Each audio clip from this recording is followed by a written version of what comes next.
영적인 삶에는 모든 것이 멈춘 것처럼 보이는 순간이 존재한다. 하지만 이상한 것은 실제로는 아무것도 멈추지 않았다는 것이다. 기도는 계속되고 있다. 눈물은 계속 흐른다. 약속은 계속 떠오른다. 하지만 보이지 않는 어떤 것이 모든 응답을 가로막는 것처럼 느껴진다. 그리고 그때 누구도 큰 소리로 말하고 싶어 하지 않는 질문이 떠오른다. 성령님이 정말 내 안에 거하신다면 왜 아무것도 변하지 않는 걸까? 이제 불편한 가능성을 떠올려보자. 문제가 하나님의 부재가 아니라 그분이 당신 안에서 계속해서 방해받고 있기 때문이라면, 그리고 당신이 느끼는 침묵이 공허함이 아니라 저항이라면 하나님의 임재를 느끼는 것과 그분이 모든 것을 다스리도록 허용하는 것 사이에는 보이지 않는 선이 있다. 그리고 많은 영적 삶이 무너지는 것은 바로 그 선 위에서다. 왜냐하면 성령님은 억지로 들어오지 않기 때문이다. 그분은 통제를 요구하며 소리치지 않는다. 그분은 공간을 기다리신다. 어쩌면 당신이 하나님이 기다리신다고 부르는 것이 사실은 하나님이 당신이 통제권을 내려놓기를 기다리고 있는 것일지도 모른다. 하지만 여기에는 더 깊은 것이 있다. 진정한 항복이 시작될 때 인간의 어떤 논리로도 설명할 수 없는 일들이 일어나기 시작하기 때문이다. 그리고 바로 그때 모든 방향이 바뀐다. 하나님의 부재가 아니라 당신이 그분을 듣는 방식의 혼란일 뿐인 침묵이 있다. 그리고 그 침묵은 버림받음처럼 느껴질 수 있지만 사실은 아직 이해되지 않은 영적 현실일 뿐이다. 많은 사람들이 기도하고 계속하고 울면서도 아무 응답이 없는 것처럼 느낀다. 그러나 거의 아무도 깨닫지 못하는 사실이 있다. 모든 침묵이 공허한 것은 아니라는 것이다. 때로 그것은 언어다. 그리고 그 언어를 이해하지 못하면 하나님의 존재를 인식으로가 아니라 부재로 해석하게 된다. 그렇게 마음은 존재하지도 않았던 거리를 만들어낸다. 계속 기도하지만 이미 조용히 이루어지고 있던 것을 의심하기 시작한다. 그리고 그 지점에서 영혼 안에 위험한 일이 일어난다. 단지 과정일 뿐인 것을 버림받음이라고 부르게 되는 것이다. 문제는 응답의 부재가 아니라 움직임을 알아차리지 못하는 영적 감각의 부재다. 하나님은 기대의 소음 속에서가 아니라 준비의 침묵 속에서 가장 자주 드러나신다. 그리고 침묵을 읽는 법을 배우지 못한 사람은 그 안에서 쓰여지고 있는 것을 놓치게 된다. 어쩌면 당신이 기다림이라고 부르는 것이 사실은 당신 안에서 조용히 조정되고 있는 과정일 수도 있다. 하지만 침묵의 의미가 바뀌는 특정한 지점이 존재하며 그때 멈춰 있던 것처럼 보이던 모든 것이 사실은 결코 사라진 적 없었고 단지 가려져 있었을 뿐임을 드러내기 시작한다. 그리고 이것을 이해하는 것은 지금 이 순간을 바라보는 방식을 완전히 바꿀 수 있다. 다음에 무엇이 올지 아직 깨닫지 못한 채로 영적으로 짊어지고 있는 것과 그것에 완전히 사로잡혀 있는 것 사이에는 거의 보이지 않지만 매우 결정적인 차이가 있다. 많은 사람들은 자신이 기도했기 때문에 이미 필요한 모든 것을 받았다고 믿는다. 하지만 접근할 수 있음과 그 임재에 완전히 지배됨 사이에는 조용한 거리가 존재한다. 그리고 그 거리가 많은 영적 좌절이 시작되는 지점이다. 어떤 사람은 성령님이 자신 안에 거하신다고 믿으면서도 그 임재에 실제 영향 없이 살아갈 수 있다. 문제는 임재가 단순히 인식되는 것이 아니라 내면의 공간을 채우도록 설계되었다는 것이다. 그리고 그 공간이 소음, 자기 결정, 이미 확정된 생각으로 가득 차 있을 때 한 가지 일이 일어난다. 임재는 존재하지만 충만하게 나타나지 않는다. 여기서 착각은 위험해진다. 왜냐하면 당신은 계속 종교적이고 활동적이고 꾸준할 수 있지만 정작 흘러넘쳐야 할 것은 비어있을 수 있기 때문이다. 충만함은 영적 타이틀이 아니다. 그것은 성령의 방향을 방해하는 어떤 것도 내부에 남아있지 않은 지속적인 항복의 상태다. 그리고 이것은 당신이 자신의 삶을 바라보는 방식을 완전히 바꾼다. 하나님의 부재처럼 보였던 것이 사실은 나로 가득 찬 상태에 드러남이 된다. 그리고 한순간 이것을 더 이상 부정할 수 없는 지점이 온다. 더 많이 느끼는 것이 아니라 흐름을 막는 것을 줄이는 것이 핵심이라는 깨달음이다. 그리고 바로 그 지점에서 더 깊은 층이 드러나기 시작한다. 진정한 영적 민감성이 조용하지만 되돌릴 수 없는 방식으로 재구성되기 시작하는 곳, 아직 드러나지 않은 어떤 것을 준비하는 자리에서 영적 여정에는 가장 큰 적이 의심이 아니라 무의식적인 반복이다. 모든 것이 너무 익숙해지기 시작하면 영혼은 위험한 상태에 들어간다. 자동 상태. 자동 상태에서는 살아있던 것조차 중립적으로 느껴지기 시작한다. 기도는 계속된다. 말씀을 읽는 것도 계속된다. 겉으로 보기에는 꾸준한 영적 삶처럼 보인다. 하지만 중요한 것이 사라진다. 의식적인 임재, 그리고 이것은 공허보다 더 깊은 착각을 만든다. 실제로는 단절되어 있는데도 모든 것이 괜찮다고 느끼는 상태다. 왜냐하면 자동화된 영적 삶은 무너짐처럼 보이지 않기 때문이다. 그것은 안정처럼 보인다. 그래서 더 위험해진다. 계속 믿고 계속 실천하고 모든 것을 제대로 하고 있지만 내면에서는 더 이상 실제 방향 감각이 존재하지 않는다. 그리고 이런 일이 일어나면 성령님의 아주 작은 움직임조차도 지나쳐 버리게 된다. 모든 것이 더 이상 새로운 것을 기대하지 않는 습관으로 필터링되기 때문이다. 그리고 이것이 가장 미묘한 지점일 수 있다. 더 이상 예상하지 않게 되는 순간. 왜냐하면 성령님은 반복된 패턴에 갇히지 않기 때문이다. 그분은 살아있는 주의 안에서 드러나지, 죽은 습관 속에서는 드러나지 않는다. 그리고 이 차이가 인식되기 시작하면 내면에서 불편함이 생기기 시작한다. 마치 영적 마취가 서서히 제거되면서 항상 더 많은 움직임이 존재했지만 그것을 인식하지 못했음을 드러내는 것처럼. 그리고 이것은 무시할 수 없는 내적 전환을 준비한다. 임재를 이야기하는 것과 그것이 유일한 현실처럼 살아가는 것 사이에는 큰 차이가 있다. 그리고 이 극단적인 차이를 가장 선명하게 드러낸 삶 중 하나가 캐서린 쿨만의 삶이다. 그녀는 성령님을 신학적 개념으로도 감정적인 순간에만 동행하는 추상적인 힘으로도 다루지 않았다. 그녀에게 임재는 출발점이었다. 결과가 아니라. 그리고 이것이 모든 것을 바꾼다. 왜냐하면 임재가 가끔 찾는 것이 아니라 삶의 환경이 될 때 모든 결정은 다른 기준으로 걸러지기 시작하기 때문이다. 그녀에게는 어떤 것도 자동이 아니었다. 기계적이지 않았다. 단순한 습관으로 이루어지지 않았다. 그리고 여기서 가장 불편한 핵심은 이것이다.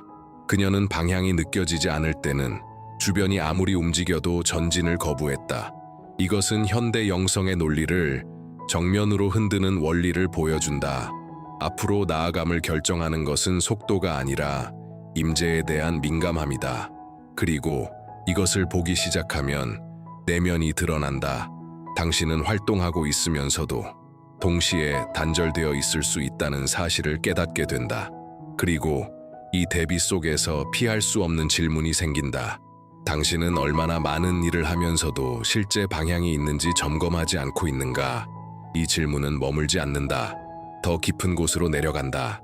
오래된 확신들이 힘을 잃기 시작하는 자리로, 다음 단계의 침묵 속에서 더 강한 변화가 형성되기 시작하는 곳으로. 영적 여정에는 폭발처럼 찾아오는 변화가 아니라 인식으로 찾아오는 순간이 있다. 외부는 먼저 변하지 않는다.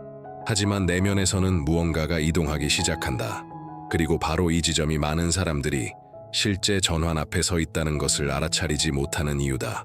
왜냐하면 변화는 주변에서 무언가가 일어날 때 시작되는 것이 아니라 이미 일어나고 있는 것을 바라보는 방식이 바뀔 때 시작되기 때문이다. 캐서린 쿨만은 이것을 깊이 이해하고 있었다. 그녀에게 전환의 핵심은 감정이 아니라 위치였다. 그녀의 여정에는 더 이상 새로운 것을 찾는 것이 아니라 이미 익숙한 것을 완전히 내려놓는 순간이 있었다. 그리고 이것은 편안한 일이 아니다. 왜냐하면 오래된 것을 내려놓는다는 것은 단순히 습관을 버리는 것이 아니라 통제, 기대, 심지어 하나님에 대한 해석 방식까지 놓는 것이기 때문이다. 그리고 이것이 시작되면 보이지 않는 긴장이 강해진다. 민감성이 높아지고 분별이 날카로워지고 이전에 평범해 보이던 것들이 영적 무게를 띠기 시작한다. 하지만 동시에 불편함도 함께 온다. 왜냐하면 자신이 무엇을 가리고 있었는지를 더 선명하게 볼수록 내려놓아야 할 것을 더 이상 무시할 수 없기 때문이다.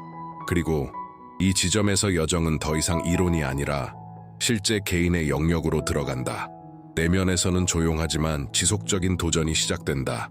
마치 보이지 않는 선택이 지금 당신 앞에 놓여 있는 것처럼. 그리고 다음 내용은 그 선택이 모든 것의 방향을 어떻게 결정하는지를 드러낸다.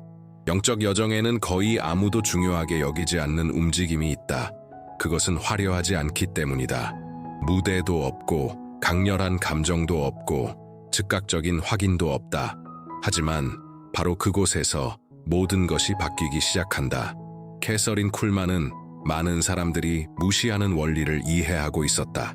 영적 삶은 큰 사건이 아니라 보이지 않는 작은 응답들로 세워진다. 순간적인 생각에 순종하는 것, 완전히 이해하지 못해도 따르는 방향, 이성으로 분석하지 않고 단지 존중하는 내적 이끌림, 그리고 겉으로는 아무 일도 일어나지 않는다. 하지만 내면에서는 재구성이 일어나고 있다. 왜냐하면 보이지 않는 순종 하나하나가 영적 감각을 정렬시키기 때문이다. 그리고 무시된 작은 저항 하나하나는 자신도 모르게 둔감함의 층을 만든다. 문제는 많은 사람들이 행동하기 전에 큰 확증을 기다린다는 것이다. 하지만 실제로는 민감함이 작은 응답 속에서 만들어진다. 여기서 역전이 일어난다. 중요하지 않아 보이는 것이 가장 깊이를 만든다.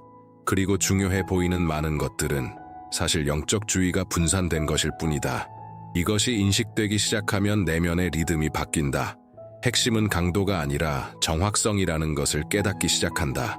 그리고 이 새로운 상태에서는 모든 작은 결정이 무게를 갖는다. 모든 침묵이 의미를 갖고 모든 작은 선택이 보이지 않게 무언가 거대한 것이 형성되고 있음을 드러내며 이전에는 접근할 수 없었던 차원의 인식으로 당신을 이끌고 간다. 영적 여정에는 행동의 부재가 아니라 인식의 시험인 침묵이 있다. 그리고 거의 아무도 자신이 그 안에 있다는 것을 알아차리지 못한다. 겉으로는 모든 것이 똑같이 계속되기 때문이다.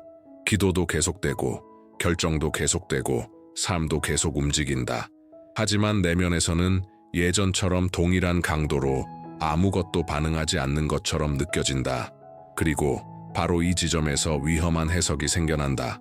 아무 일도 일어나지 않고 있다는 생각이다.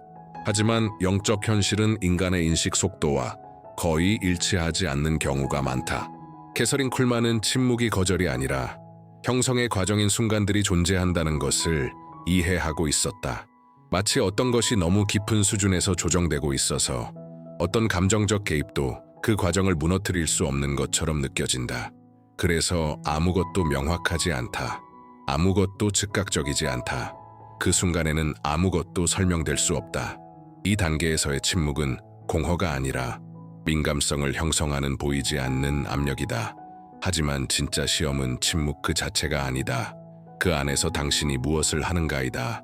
왜냐하면 많은 사람들이 이 틈에서 인식을 포기하고 통제로 돌아가기 때문이다. 응답을 서두르려 한다. 공백을 채우려 한다. 의미를 억지로 만들어내려 한다. 그리고 바로 그것이 이미 구축되고 있던 것을 중단시킨다. 당신이 침묵에 저항할 때 그 침묵이 만들어가던 민감성의 형성을 끊어버리는 것이다. 하지만 그 안에 머물 때 아무 예고 없이 무언가가 변한다. 인식이 더 정교해진다. 내면이 재정렬된다. 그리고 멈춰 있는 것처럼 보이던 것이 감정으로는 측정할 수 없는 움직임을 드러내기 시작한다. 그리고 바로 이 지점에서 침묵은 더 이상 수수께끼가 아니라 언어가 되기 시작한다. 아직 완전히 이해하지 못한 채로도 다음 단계에서 더 깊은 무언가가 떠오르도록 당신을 준비시키면서 영적 삶의 어떤 단계에서는 민감성이 열심히 구하는 강도에서 성장하는 것이 아니라 마음의 상태의 질에서 성장한다. 그리고 이 단계에서 예상치 못한 일이 일어난다. 사랑이 감정이 아니라 환경이 된다.